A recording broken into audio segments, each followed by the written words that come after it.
everyone! Welcome to PST Channel Game Story Movie Style for your busy days. Most Persona fans enjoy these stories on console, so when a great chapter lives inside a gacha app, many missed it. That is why PST keep the story ready for you and tell it like a movie, so you can enjoy Persona 5X without the grind and without spending your time in the app. We return to Kokatsu Academy. A teacher wants to protect her students. A consultant brings perfect rules. Care versus control. And the Phantom Thieves are caught between them.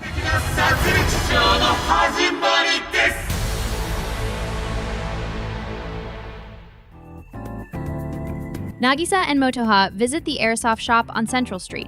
The manager, Munehisa Iwai, is suspicious at first. After a talk, he softens and even hands them a new weapon as an apology. A helpful ally joins the team for arms and information. Motoha votes Nagisa for being leader.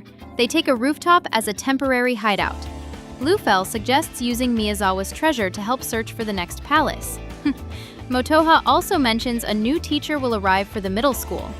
At a staff meeting, the academic coordinator Yamanashi introduces Kei Akashi. He is an educational consultant sent by the board to reduce overwork so teachers can focus on students. He will observe lessons. Yamanashi scolds Ms. Kumi Katayama for visiting a student's home. Akashi checks her record on his smart glasses and agrees with the reprimand. Home visits should be handled by counselors and qualified staff. Yamanashi then forbids teacher-student meetings outside school hours. A rift opens that day. The Phantom Thieves enter Mementos. Lufel listens to the collective unconscious. He hears that some shadows return again and again through desire. Stronger shadows steal desire and push the world toward chaos. The next palace ruler is hiding wrongdoing just like Miyazawa did. Out in the city, a reckless biker appears. People call him the Hidden Run Rider. He rides on footpaths and slams through anyone in his way, so he is called Menace by Divine Justice. The internet spreads his name fast. Divine Justice is an anonymous site that brands people as menaces and fuels public shaming. Nagisa is called to the Velvet Room. Igor praises his use of the Metaverse Navigator. He warns that this power can save the world or destroy it. He also says Nagisa is not the only one who holds this power. Who else can open the door? On a rainy morning, Riko Tanemura spots Nagisa and Motoha at the station. She stops and offers them a ride. She usually takes the train, but she has documents to handle today. Motoha explains that Riko is the daughter of Umatane, known for plum products and pickled goods selling.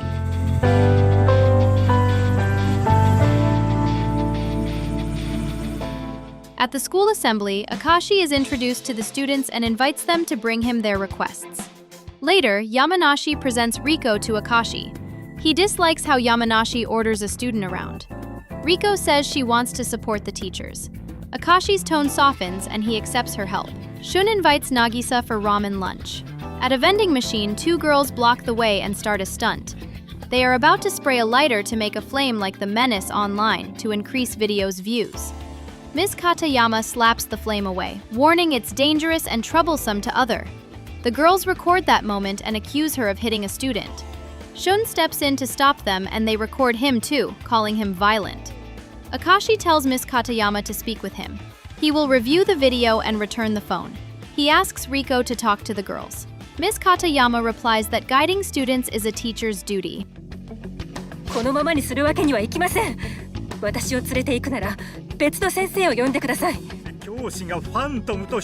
The next day, Ms. Katayama is posted as a menace on the Divine Justice site. Akashi tells Yamanashi he had the girls delete their clip, but other students may have recorded it and the video has spread. Yamanashi orders Ms. Katayama to stop meeting students outside class and to go home. When the party discuss about Katayama, Lufel warns that if this continues, she could become the next palace ruler. That night, Ms. Katayama puts on the outfit of the hit-and-run rider. Akashi watches from the shadows.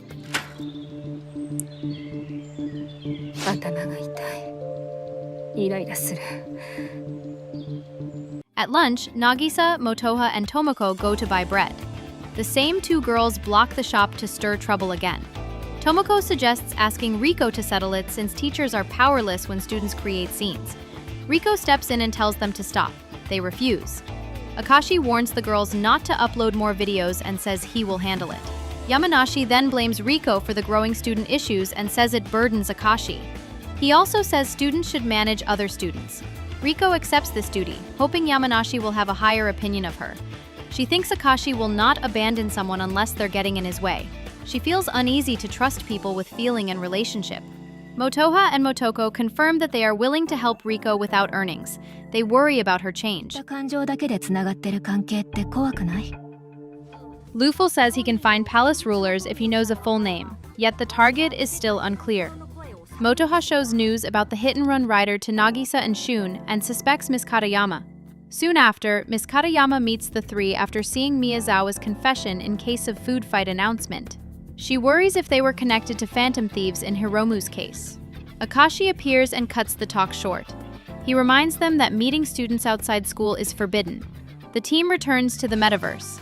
Lufel detects a palace under the name Kumi Katayama. They find the entrance. The palace looks like a giant dam and the sound of water fills the air. They slip in through a sewer. A frightened shadow engineer slams a door on them and mutters that a new supervisor named Katayama is in charge. Then the exit is locked, so the party can't escape. A machine-clad shadow hunts them. He says the current supervisor is a first-class consultant. He heals his damage again and again by absorbing energy through thick cables that feed from the dam. The power plant of this palace keeps him alive. The team retreats. Why does a machine-clad shadow appear in a palace created by Miss Katayama?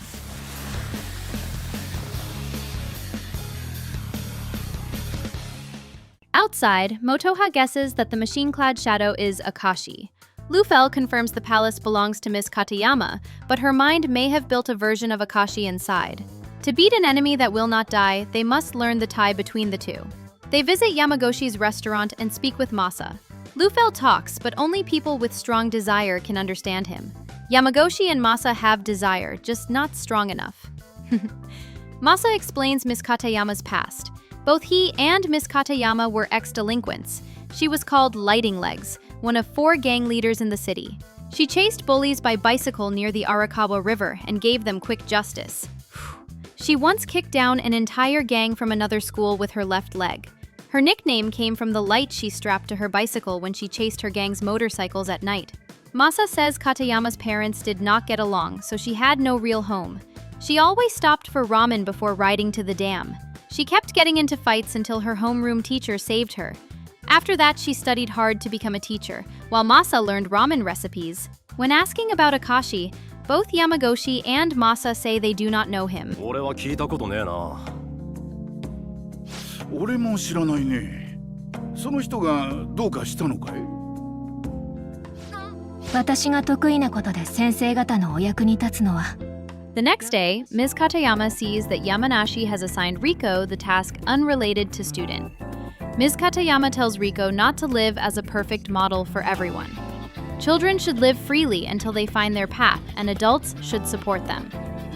Riko says she wants to prove she can help the faculty.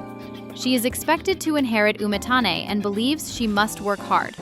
Akashi interrupts and warns Ms. Katayama again about meeting students outside class. He accuses her of yelling and almost turning violent. Ms. Katayama asks him not to load more burden onto Riko. Riko is already struggling with duty to family and school.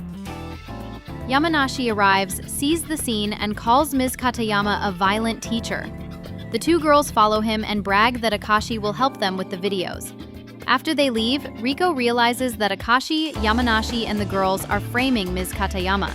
The morning after, the bulletin board shows a notice that Ms. Katayama is suspended for violent behavior on school property. Riko stops students from spreading gossip and sees how fast the rumor flies. The pressure is rising like water behind a dam. What will the thieves do next? That evening, Riko promotes Umetane products at Kichijoji Station. After work, she meets the team at a cafe and shares what she found about Akashi. He used to be a business consultant. His client companies looked better on reports, and he always seemed successful. People who opposed him were forced to resign. Some lost their reputation, some fell into despair, some took their own lives. Akashi fixes problems by force so that he always ends up on top. Lufel warns Shun not to trust Riko too fast. She may still side with Akashi. Riko can understand Lufel but keeps it to herself. She offers to keep gathering information and asks the team to work with her. 袋 The team sets a plan. Motoha will distract Akashi by talking about a pastry shop on campus and a baseball tournament. While Akashi is talking with Motoha outside, the others will copy data from his laptop and his smart glasses. Riko helps hacking Akashi's laptop. She sees many photos and videos of Miss Katayama. It reads like a list of weak points he can press.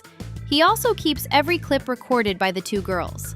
Riko believes Akashi is the one who posted Miss Katayama as a menace. Akashi's password is his old employee number. Akashi once worked at a TV station. After they split up, Riko notices the team did not go home. She follows them to the station. They vanish and leave only a notebook.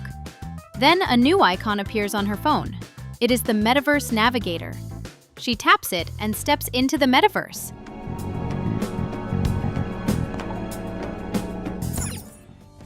The team returns to Ms. Katayama's palace. They plan to use the password Riko found to open a locked door, but the notebook written that password is gone. Riko arrives and gives them the password. In exchange, she asks for the truth about Metaverse. She admits she understood Lufel's language from the first time they met. She followed the glider here. That glider warns the danger is coming. Lufel senses a shadow version of Akashi. シャドウにしてはまるで敵意を感じない。というよりむしろ The locked door opens.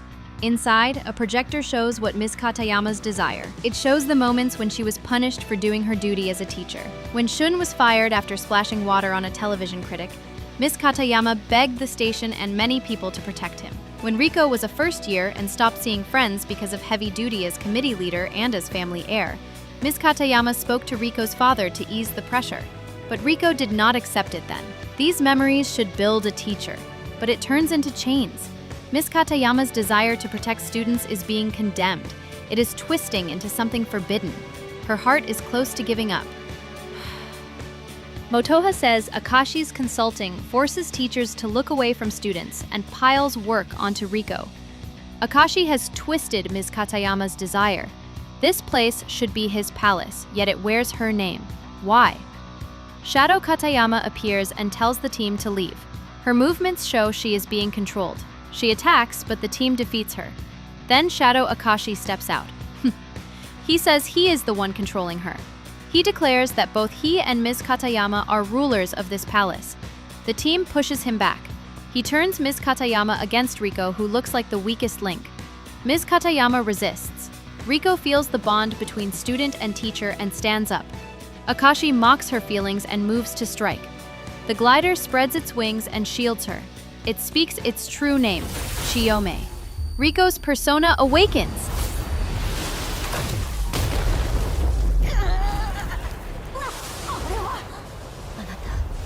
やっぱりそうだったの。で取り返してみせよ。さあ、共に野を駆け森を抜け、空を舞おうぞ。我は汝。汝は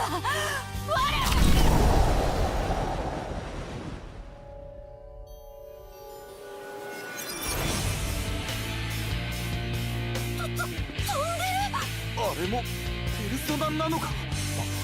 そのようだ。あんなタイプは初めて見たが。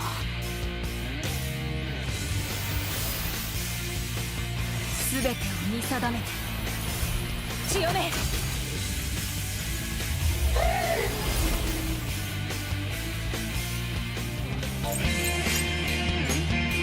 私の出番ね。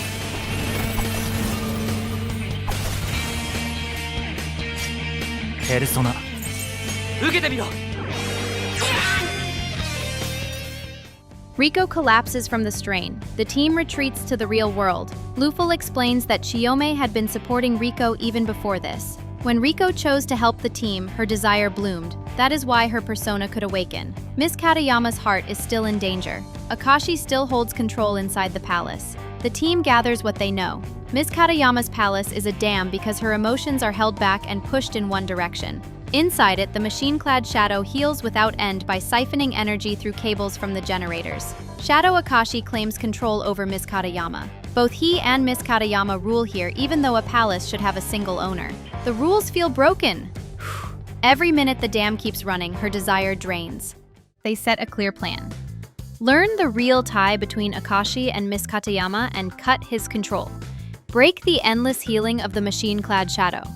Reach the core of the dam before Miss Katayama's desire collapses. With Riko awakened, the team now has a student voice and a persona that can stand between a teacher's heart and a consultant's rulebook. How can Akashi rule a palace he does not own? Is the machine-clad shadow his true self, or a mask that feeds on the dam? Who runs the divine justice site that turns students into a loud crowd? Igor warned that Nagisa is not the only one with a navigator. If someone else can open doors while the dam keeps draining Miss Katayama's heart, who is keeping the valves open?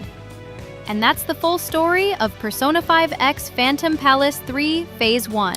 If you like this video and want to support my channel, that means a lot.